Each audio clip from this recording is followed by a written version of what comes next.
if you can. You know, kill the bears off, but just don't let them get into a nasty position where they're just taking a shitload of damage from all this piercing stuff. Because I don't know if it's just me, but like, I find it very easy to forget how much those mofos cost. I think perhaps because you pay like 200 gold and like 50 lumber for the statue at the beginning, and then you pay another 100 gold and 50 lumber to upgrade them. So it's, you know, you're sort of on a payment plan of sorts. And as a result, you know, it's easy to forget that thing cost you 300 gold and I think like almost 100 lumber. So yeah, destroyers are not cheap. Be careful with them. That's about all there is to it. The other thing is why it's really important not to lose them is that you know, if your opponent does manage to kill off all your destros, he's going to start like massing up bears, and then you're going to have a hard time getting enough of your destroyers back because, you know, they take a while and a lot of gold to produce. Whereas if the A-bombs die, they're not cheap, but they're a little bit cheaper. And also, they're really mostly there as meat. They're designed solely really for the purpose of soaking damage and dealing a little bit of it themselves. But, you know, if an A-bomb dies, at least it's done its job. If a destroyer dies, it's not doing its job, because destroyer's job is actually to not die. That's a lot of what makes them so imbalanced, is or at least makes people complain that they're imbalanced in many cases, is the fact that if you're fairly careful with them, there's very little that your opponent can do to force a kill on a destroyer. Same problem with dryads. Same thing with dryads. You know, magic immune units are extremely dominant. With the possible exception of spellbreakers. I don't see those that much, at least not in human against undead. But magic immune units are extremely dominant in the current version of Warcraft 3. Okay, so this game, for the most part, it belongs to TDJ, but he's still gonna have one serious fight after this.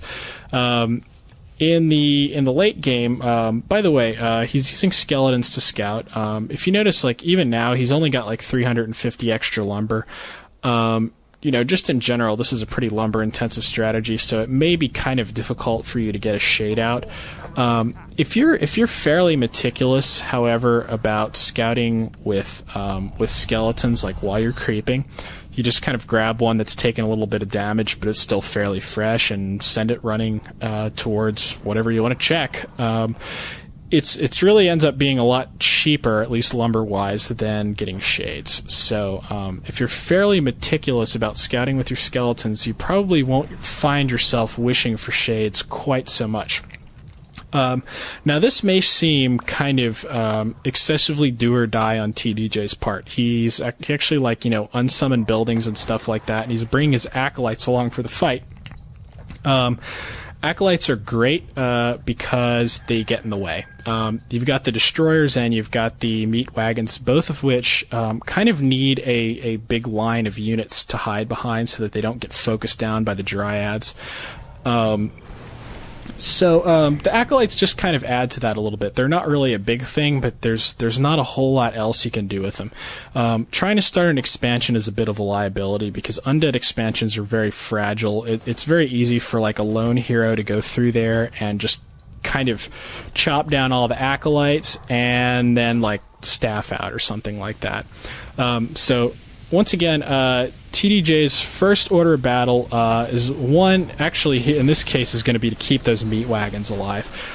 Second thing he's going to try to do, his opponent only has a couple of bears and they haven't really reached the front lines. The second thing that he's going to do is just absolutely go raven bloody murder on Sai's heroes. The Beastmaster is already dead. Naga just went down. That's basically, like I said, that's kind of the late game strength of this army. Generally, you want to, if you're trying to pick between blowing away his heroes and blowing away his bears, pick whatever's kind of in the front. You know, if his bears are kind of in the back of his army, you're not really going to be able to charge through his dryads and have much success at killing him. In fact, you're just going to get screwed over if you do that.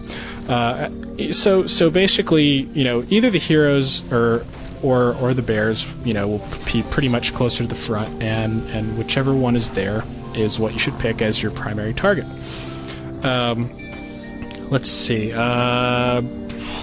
And you will win, just like TDJ did in that battle.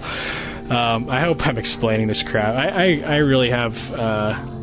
I'm scared about trying to explain micro to people, because it's... in my own game, it's really not my strong point, but, you know, hell, it's fun. Look at those meat wagons again. They got into kind of a bad situation. That can happen so damn easily. If you're going to go wagons, I can't stress it enough, you've got to be really careful with those things. They have literally the same, you know, they have like the same defense as a ghoul. I think they have like 60 more hit points than a ghoul, and they're a hell of a lot slower. So you've got to be really, really careful. And they cost 240 gold. So yeah, you got to be really freaking careful with them. By the way, you noticed an important position note. When coming into this battle, Sai had kind of set up all of his ancients around the choke point that was leading up to his gold mine. Only it's not really a choke point, because in the case of Turtle Rock, you can go around to the other side, which is what TDJ did.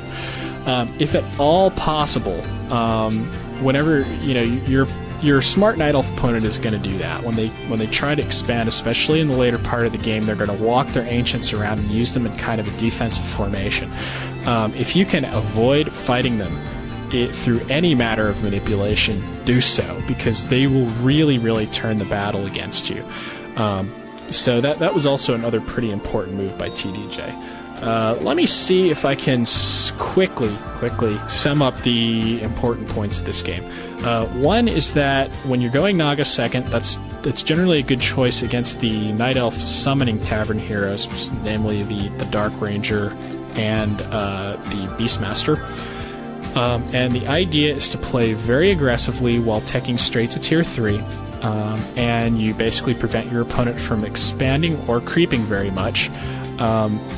But you don't necessarily want to fight him head on. You're looking for a creep jack, or you're just looking to chase him back into its base. Either way, it works well, because once you can get that nice backbone of abominations and get destroyers and things like that, plus you have a few fiends out.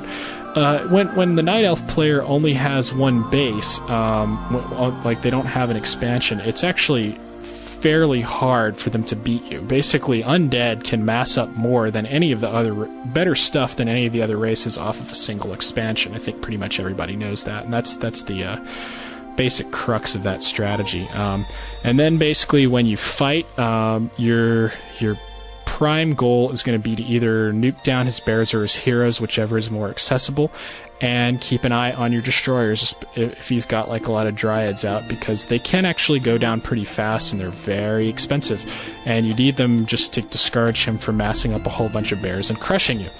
So, okay, I hope you guys have enjoyed this one and learned things from it. I know those guys aren't quite as high level as, like, you know, Lucifer, but they're still a hell of a lot better than I am, at least. So it's better than me doing one of my own damn games, and I bet they're better than anybody that's listening to. So, yeah, I hope you guys had fun with this one. As the closing music, I am going to play Whitebread's remix of Bazooey's Over Oceans, which is a fantastic original track. It's actually downloadable for free at www.bazooey.com. That's Bazooie. And this is another, like, kind of internet, like, artist that remixed the track, and the remix is just freaking fantastic. So yeah, you can download it. Good stuff. This is Fray, signing out.